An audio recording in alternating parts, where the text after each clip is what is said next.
Vienna. We'll talk about induced para-Kähler-Einstein metrics on cotangent functions. Thank you very much, and thanks for the organizers for giving me the opportunity to talk. So what I'll be reporting on is joint work with Thomas Mettler from Switzerland.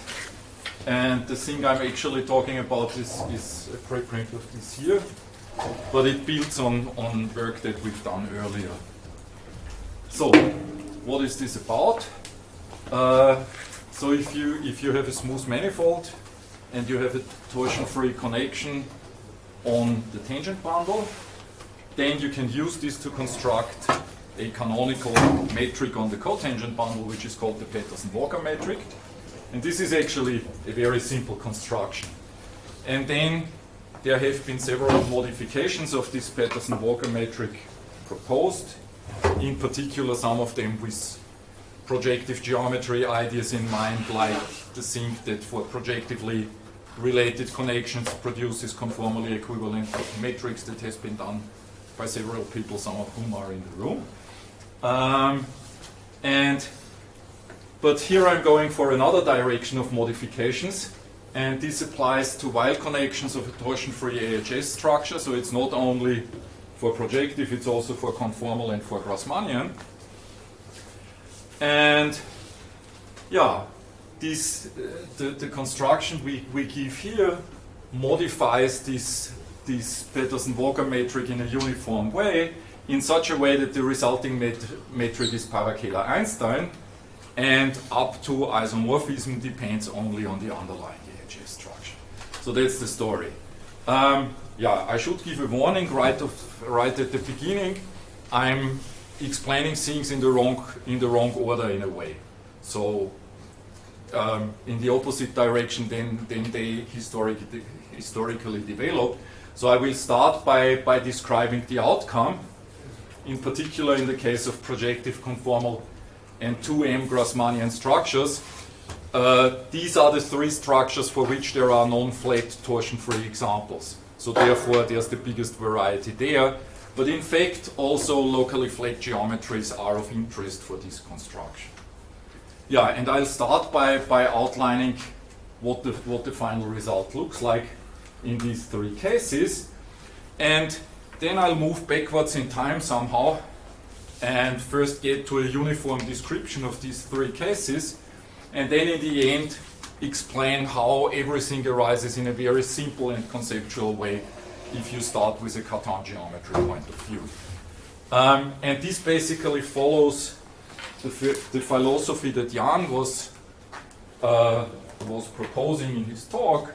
So for all that, you don't have to know at all how the Cartan connections are constructed and stuff like that. You can just use them as an input and use the properties that are known about them. Okay, so let me start with the Petersen-Walker matrix and with the modifications.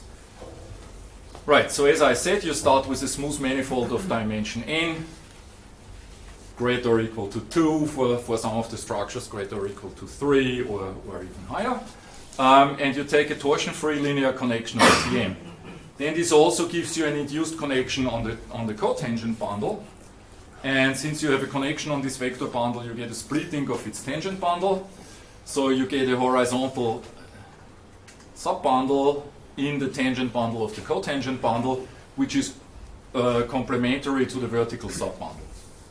And then, of course, this in a point in the cotangent space, the horizontal subbundle can be identified with the downstairs tangent space, and the vertical subbundle can be identified with the cotangent space. So you have a natural pairing between the two.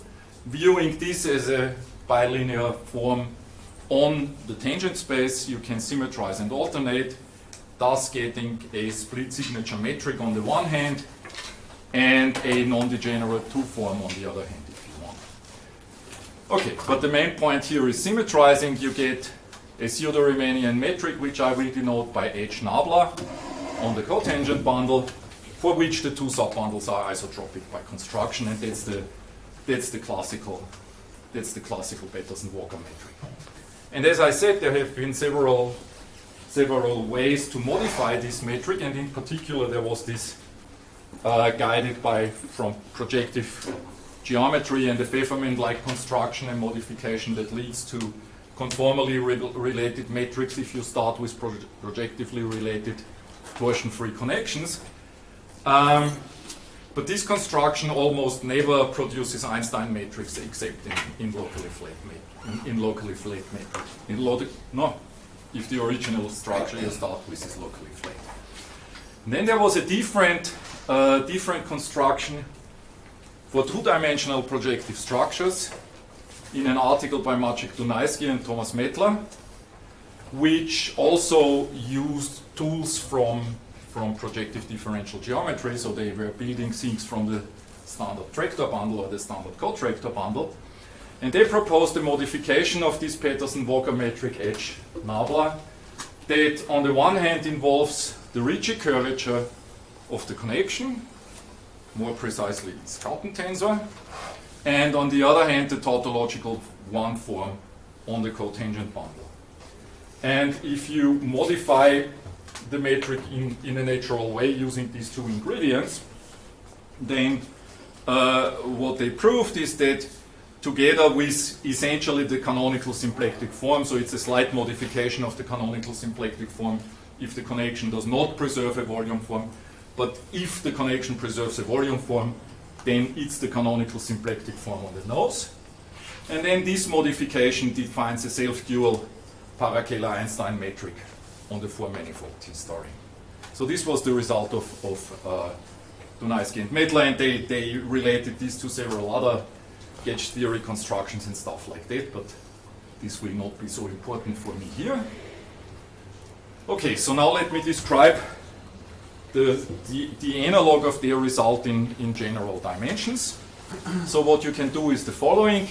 So you start with a connection nabla with Ricci curvature Rij, and then you take this projective Scouten tensor, which is just a repackaging of the Ricci in this case. So you take the symmetric part and the skew-symmetric part with different vectors, add up, and it's known that this is a nice alternative version to package the information about the Ricci tensor. So this is the projective Scouten. And then you denote by tau the tautological one form on T star M. And then you define your modified Petersen-Walker metric explicitly. You just take the Petersen-Walker metric as it is. You pull back the symmetric part of the Scouten. And then you add, or you subtract, the tensor product of two copies of the tautological one form. And yeah. And then the result is, if you take this, of course this is again a split signature metric, and this is automatically Einstein, so this extends the result of Dunajski and Mettler to general dimensions, and together with the two form, which is minus d tau plus the pullback of the skew-symmetric part of the Scouten tensor, and you see the skew-symmetric part is 0 if the connection preserves a volume form. So this is just the canonical two form in case of a more volume preserving connection, and a very slight modification in the case that nabla does not preserve the volume form. And then together with this two form it defines a para-Kähler-Einstein metric on T star M. And moreover, it turns out that the metrics associated to projectively equivalent connections are actually isometric under a diffeomorphism. But this diffeomorphism is not a lift of a diffeomorphism of the base, but we shall see on the way what it really looks like. Okay, one thing to observe here is that this modification is in a way quite non-trivial, because if you look at the two summons, they are of very different nature. Because one of them is a pullback, so it's constant along the fibers. The other one is, so if you look at the tautological one form, it's of course homogeneous of degree 1 along the fiber. So the tensor product of two copies is homogeneous of degree 2 along the fibers. So these are completely different terms that you use to modify. So why is that obviously invariant? Why is this? It is not, obviously. I mean, this will be the key to the whole story, to see in about 30 minutes it should be obvious. Okay, good. Or almost obvious. I mean, there is a bit of I work wait involved. with bated breath. Yeah, okay. No, I mean, at this point, it's not visible at all. It's neither visible that it's Einstein nor anything like that. Okay. So now the second version is, suppose you take a pseudo-Riemannian manifold of dimension n, and now n should be greater or equal to 3 to allow for conformal methods. And nabla is a torsion-free Weil connection for G, which just means that nabla G is conformal to G. And then you can form the projective Scouten tensor, so you again start from the Ricci curvature and then you add up a certain combination of trace-free symmetric parts, Q-symmetric part, and trace part. And of course, again, the Q-symmetric part is 0 for Levi-Civita connections. Okay, so you take this conformal Scouten tensor, and then you can, in addition to the tautological 1 form, the metric induces a natural symmetric 0-2 tensor field that I write just as norm squared times pullback of G on T star M. So what this does, in a point alpha, in the cotangent bundle, you take two tangent vectors, you project them down, plug them into the metric, and multiply the whole thing with the norm of alpha squared with respect to the inverse metric. Okay, so that's a natural construction, and obviously it depends only on the conformal class of G because you mix G and the inverse metric. Okay, and also obviously in view of this norm squared up here, it's homogeneous of degree 2 along the fibers, and now you define a modification of the Petersen-Walker metric, which is again pullback of the symmetric part of the Scouten tensor, and then you subtract the tensor product of two copies of the tautological 1 form, and you add this 1/2 norm squared times the pullback of G. And then the theorem is precisely analogous to what we had before. This metric is automatically Einstein, and together with the almost canonical 2 form, it defines a para-Kähler-Einstein metric on T star M, and the matrix associated to different Weil connections are for the same conformal structure are isometric. Maybe to add something, so if you have such a Weil connection, you can of course do this construction or the construction from before, and you can try to join the two by a path or something like that. This does not work. I mean, it does work, but it does not lead to Einstein metric. So it's really just this is an Einstein metric and the other one is an Einstein metric, and there is no interpolation between the two, which would be Einstein. Okay? Right. And finally, there is a parallel story for 2M Grassmannian structures, and I'll just go through that very briefly. So such a 2M Grassmannian structure is given by an isomorphism between the tangent bundle and a bundle of linear maps. So E star tensor F is just linear maps from E to F. And so you have auxiliary bundles of rank 2 and rank M. So M has to be even dimension n equals 2M. And it's a bundle of linear maps from something 2-dimensional to something n-dimensional. And and in addition, you have an isomorphism between the highest exterior powers of these two auxiliary bundles, which corresponds to the fact that the group in the background is A cell rather than G cell. So that's just a minor ingredient. And now there is a notion of compatible connection. Basically, just you take connections that are induced from a connection on E and a connection on F, and you require these to be torsion-free. This is a restriction on the almost Grassmannian structure, so it's integrability in the sense of G structures or vanishing of the intrinsic torsion. But there are non-flat examples of this in abundance. And there is also a notion of the Scouten tensor for such connections, which is, however, a bit more complicated. And you just have to keep in mind, you see, if you think in indices, a vector field or a 1 form here has two different types of indices. So if you take the Scouten tensor, which is a rank 2 tensor, it has two pairs of different indices. You can alternate them individually, you can symmetrize them individually, so you get 4 components rather than 3, and then you have to weight them with the appropriate scalars, and then you add them back up and you get the Scouten tensor. Okay, yeah, so it starts again from the Ricci curvature, you decompose, blah, blah, blah. Right, so there is a natural notion for a Scouten tensor.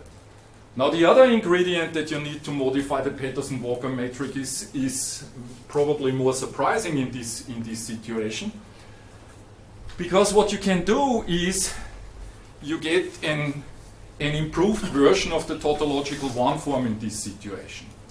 Because you see, tangent vectors are linear maps, so cotangent vectors are linear maps between the duals in the opposite direction, or linear maps in the opposite direction. So you see, you get T star M is E star tensor F, Tm is E tensor F star. So there is a composition map. If you view this as a map from E to F and this as a map from F to E, you can compose and get a map from E to E. Okay? So you can compose a tangent vector and a cotangent vector. And so if you take a tangent vector, then you take the composition, which is a linear map on the 2-dimensional fiber of the bundle E over X. Okay? And of course, to form the, if you do this, you get an analog of the tautological one form, but now the values are not real numbers, but the values are endomorphisms of the pullback bundle of E. Okay? And if you take this form, and so here's the explicit formula. You take the foot point and compose it with the projection of the tangent vector, and this gives a linear map between the right spaces. And then you can just, so this is a linear map from a vector space to itself, so you can take the pointwise trace, and since this gives basically the dual pairing, you see that the tautological one form is just given as the trace of this improved form tau G. Okay, so you get an upgrade of the tautological one form, and now and now you can go on, and you can define a symmetric 2 tensor tau G with values in the same space here by saying that in the tensor product you involve a composition. Yeah, so it's just you plug in 2 vectors in one. You plug in one vector in one form, the other vector in the other form, and then you compose. Okay? Right, so you get a symmetric 2 tensor tau G with values in these endomorphisms of this pullback bundle. And again, you can now apply the pointwise trace. Yeah, but this is completely different from applying the pointwise trace to the individual vectors. So that's a new object which cannot be expressed in terms of the tautological one form. And then you can again write out your modification of the para-Kähler of the Petersen-Walker metric as before. So pullback of the symmetric part of the Scouten and the pointwise trace of this form tau G tensor tau G. And it turns out that this gives rise to a para-Kähler-Einstein modification of the Petersen-Walker metric. Okay? So I'm sure at this point it's clear that this should not be done by guesswork. Yeah, I mean you may have guessed the result for the conformal case, but this is definitely beyond guessing. So let's try to understand what the background for the whole thing is. And the background for the whole thing here comes from, before I go to a Cartan picture, comes from the uniform description of AHS structures. So if you look at conformal structures and 2M almost Grassmannian structures, they can be described as G0 structures for very specific subgroups G0 and GLNR. So in one case this is just a conformal group, in the other case it's like SL2 times SLN in SL2M, or SL2 times SLM in SL2M. And the specific thing about this is they come from a grading of the form G is G minus 1 plus G0 plus G1, where G is a simple Lie algebra, and the group G0, or the representation of G0, comes from the restriction of the adjoint representation to G minus 1. Yeah, so this is the usual picture for conformal structures, and the one for the Grassmannian structures is closely similar. Okay, and then it turns out that in general, G1 is dual to G minus 1 with respect to the Killing form of your Lie algebra, and I write B for this Killing form. And this is true as a representation of G0. So this is not yet Cartan geometry, this is just G0 structure. Yeah, so you just take a standard first order G structure with respect to such a spatial group which occurs as a grading component in a simple Lie algebra. And there's a complete classification of this stuff which is more or less equivalent to the classification of Hermitian symmetric spaces, so it's all well known. Okay. Yeah, so this was conformal and Grassmannian. For projective structures, the story is kind of similar, but the projective structure, of course, is not determined by an underlying G structure, but the setup is there, so you have a simple graded Lie algebra, and this is just G is SLN plus 1R, and G0 is GLNR. So the underlying structure is just the full first order frame bundle, but the Lie algebraic background is there. Okay? So now if you think about this situation, what do you have? I mean, in view of the grading, G minus 1 and G1 are abelian sub-algebras, so they are just vector spaces, no information there. G0 we know about, so the only additional ingredient, since the representation comes from the adjoint, the only additional ingredient is the bracket between G minus 1 and G1. Okay? And now you can package this bracket between G minus 1 and G1 into a thing that is sometimes called the fundamental tensor field.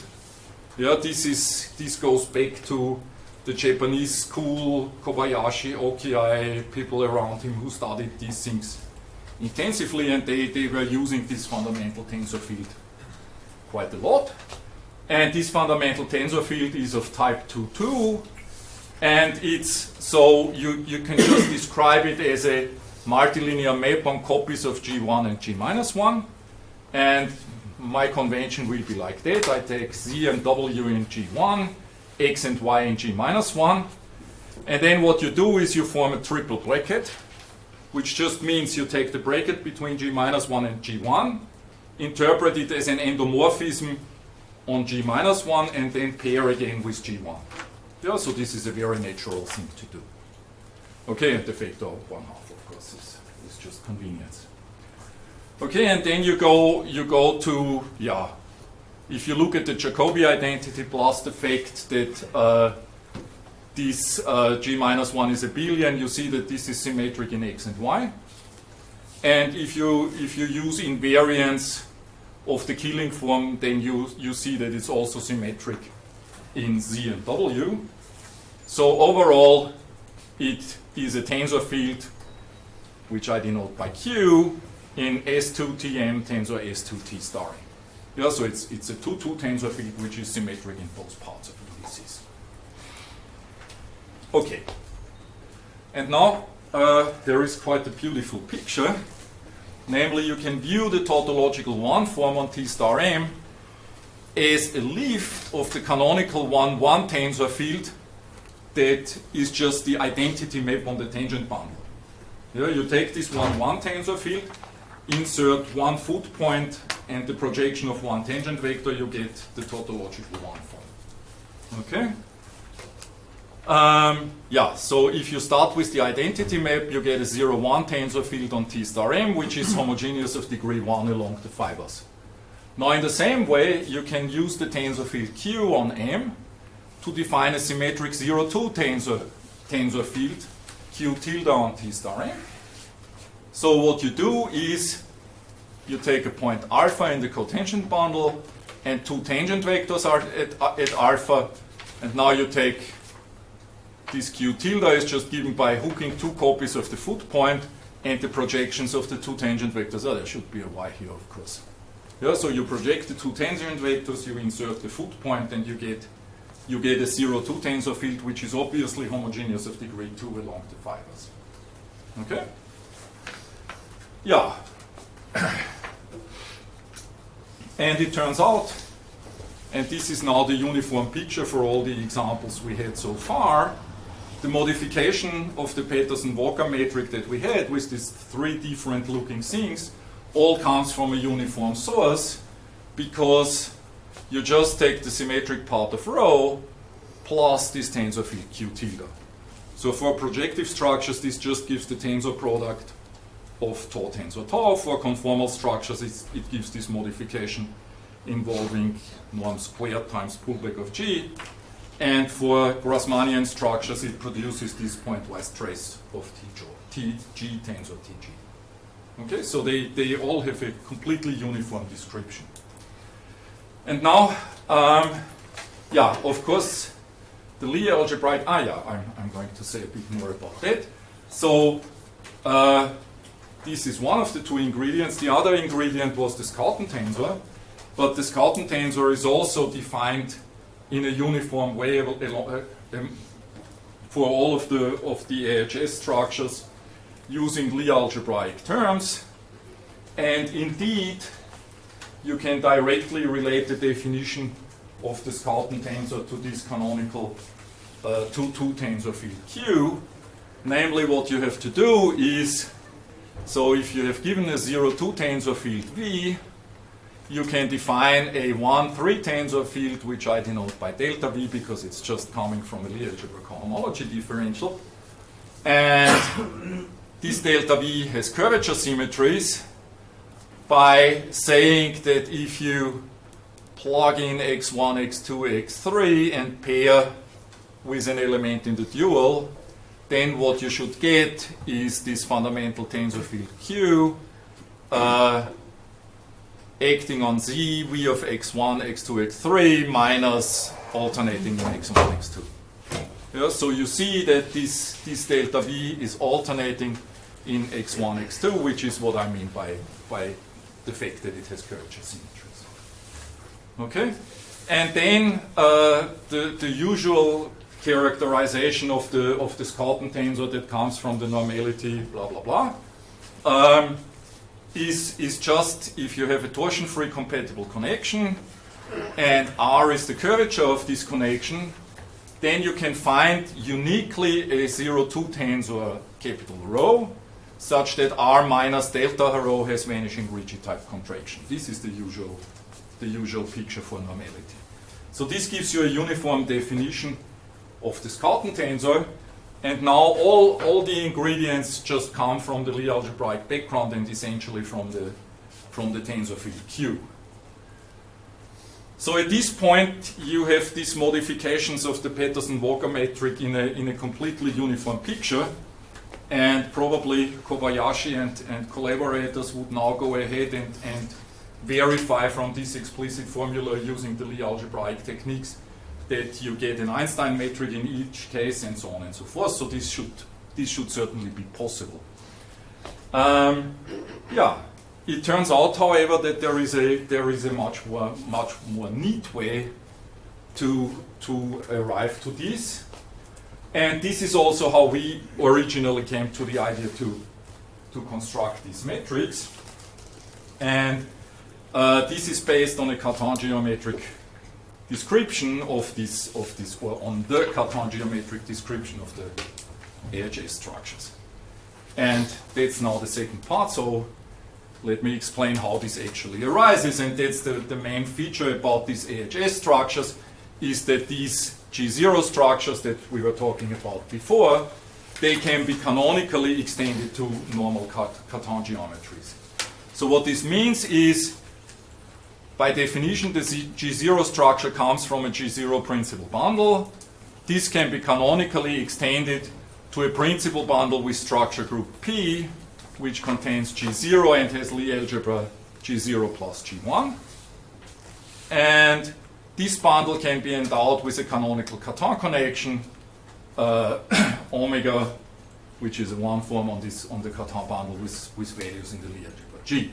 So these are Cartan geometries corresponding to these one-graded simple Lie algebras.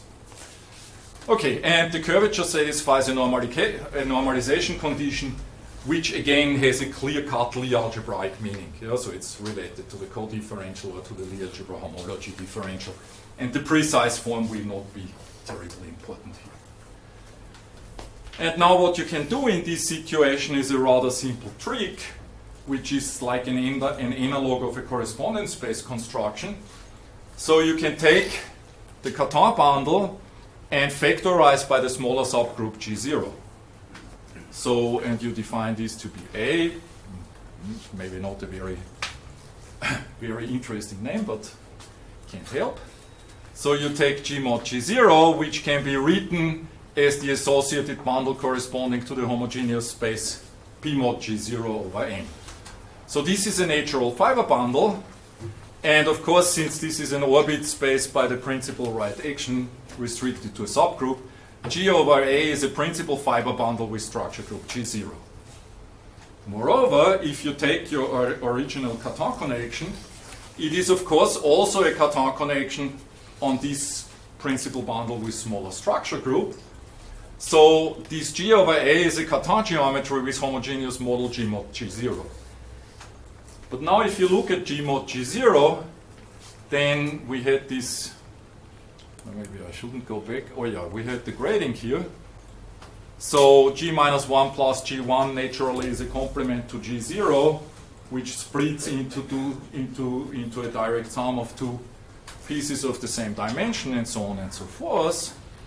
And if you look at it, what this means, then you see that this homogeneous model G mod G0 is a para-Hermitian symmetric space. Yeah. That's more or less obvious from the definition. And now the key observation is that most of these structures that you have on the homogeneous model carry over to A via the Cartan geometry. Okay? So let me be more precise.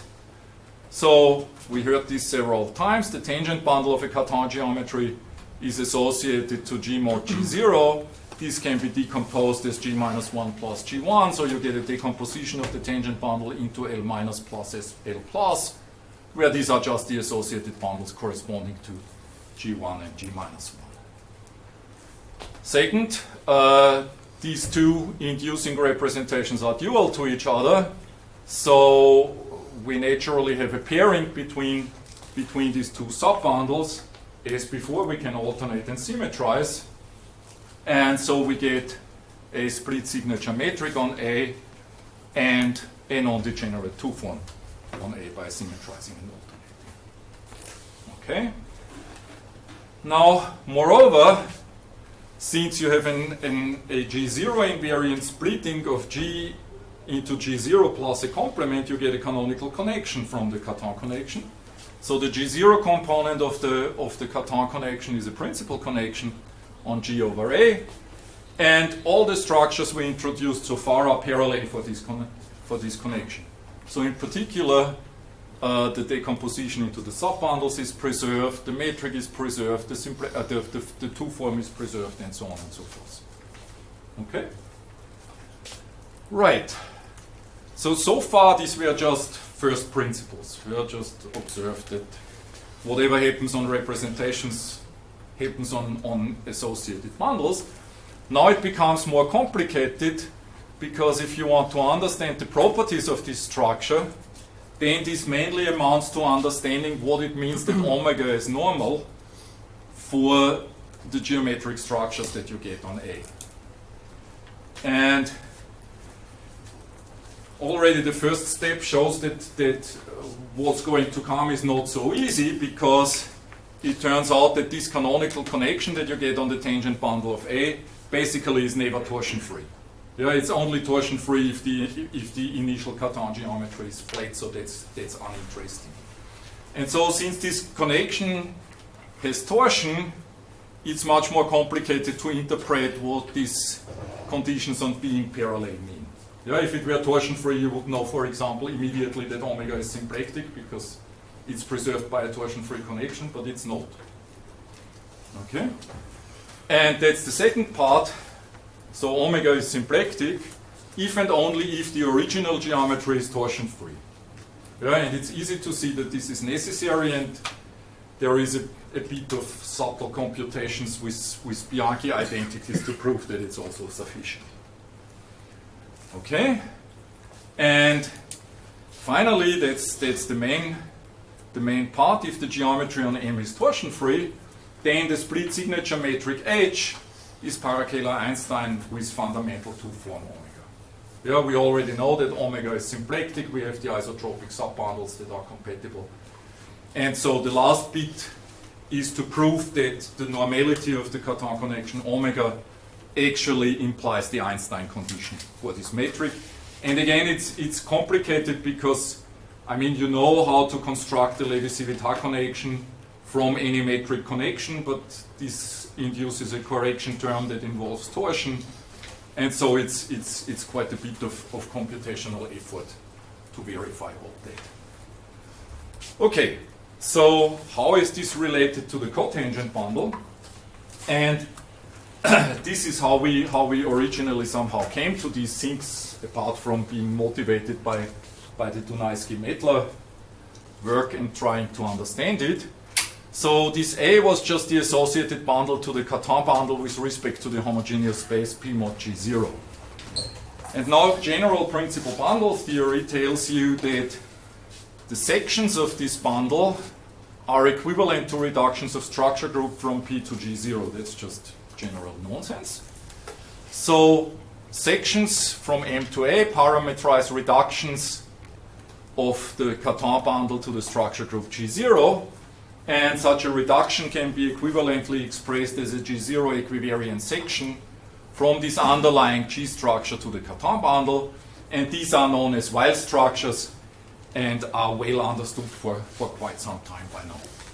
And so in particular, the sections of A over M parameterize Weil structures, or local sections parameterize local Weil structures, and so on and so forth.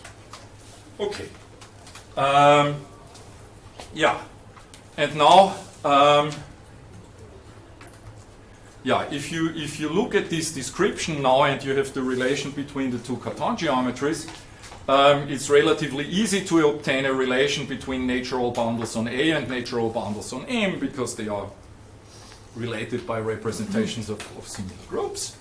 And so in particular, you see that L minus is the pullback of the tangent bundle, L plus is the pullback of the cotangent bundle.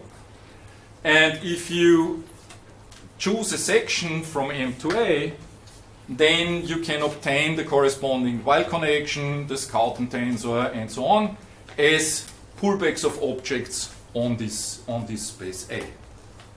And so in particular, if you take the projection onto the L plus vector and view it as a one form on A with values in L plus, then pulling this back to the manifold along a section gives you the Schouten tensor of the section. Yeah, so all the ingredients we had are kind of closely related to what we have here. And now to close the circle, we want to relate this bundle A over M to the cotangent bundle. And this is just the interpretation of this picture of the well-known fact that Weil structures form an affine space modeled on one forms. And so one way to phrase this is, if you have a smooth section of this A over M, then it canonically lifts to an isomorphism psi s from T star M to A, which is an isomorphism of fiber bundles but not of vector bundles, because A isn't a vector bundle, but in fact it's an isomorphism of affine bundles. And the property that this has is it sends the zero section of the cotangent bundle to the given section S. And yeah, in particular, if you have a Weil connection, you take the corresponding section, you take this diffeomorphism, and you use it to pull back H, and you get a para-Kähler-Einstein metric unavoidably. Okay, and now it remains to relate this to what we've done before, and this is actually not so complicated, because you can make this diffeomorphism psi s relatively easily explicit, using the fact that T star M is an associated bundle corresponding to the representation G1. And if you do that, then in terms of the section from, this should be a calligraphic G. So if you have the section from the G structure to the Cartan bundle, this is an explicit formula for this psi s.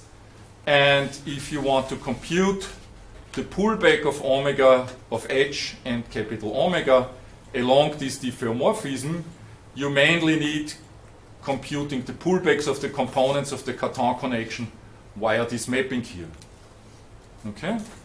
And yeah, if you do that, you get a universal formula which exactly shows that this pullback of the metric H coincides with the modifications we had before.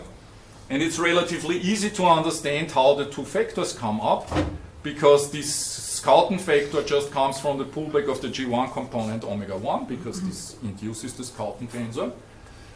And the brackets, I mean double brackets or triple brackets as you want, that produce this Q tilde, yeah, if you remember this was just pairing a triple bracket with an element of G1, they come from computing the G1 component of the adjoint action of the exponential of Z on G minus 1. Yeah, so this gives you a bracket of the form C with X. And that's how these things come out. Okay, and then specializing to the individual geometries is just a matter of computation. Okay, thanks a lot.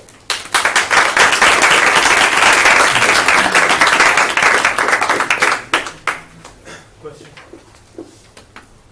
So if you start with scales instead of a vowel connection generally, it just simplifies the scout and it turns up and so on. Is that what you mean? So yeah, I mean, I think there is also, but this hasn't been really explored yet. There should also be an interpretation on the level of the bundle of Weil structures, because instead of factoring by G0, you can also factor by its semi-simple part. So you get something sitting over the bundle of Weil structures, and the sections of this bigger thing should exactly correspond to exact Weil structures, so to local scales. So, but for the matrix themselves, I don't think that there is much difference, except for the fact that you really get the canonical symplectic form and so on and so forth. So you get a simplification of the formulae, but not much more than that.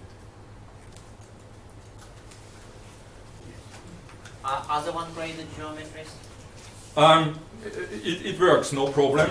We haven't computed explicitly what comes out, but that's easy.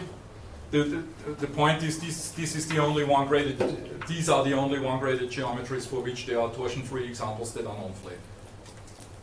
I mean, there would be quaternionic, but that's closely parallel to the Grassmannian case. Yeah, that's actually answers my question. I was going to ask about quaternionic. Yeah, we haven't done it explicitly, but it should be very similar.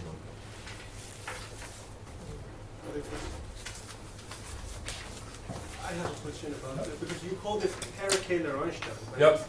I think usually it's because you have these splitting, one of them is never integrable unless it's flat, your geometry, let's say your projective structure, your so it should be almost parallel. Unless it's flat geometry downstairs. Yeah, no, that's true. Yeah, thank you. Maybe just, so in the flat case, in other AHS geometries which might be flat, which are flat, because they if they're torsion free, then they would be flat. Yep. So you get also examples of such metrics. Is it? But they are locally isomorphic to a symmetric space, which is the homogeneous model. Yeah. So Yeah, the homogeneous model is a para-Hermitian symmetric space, and Okay, so let's thank you, speaker again.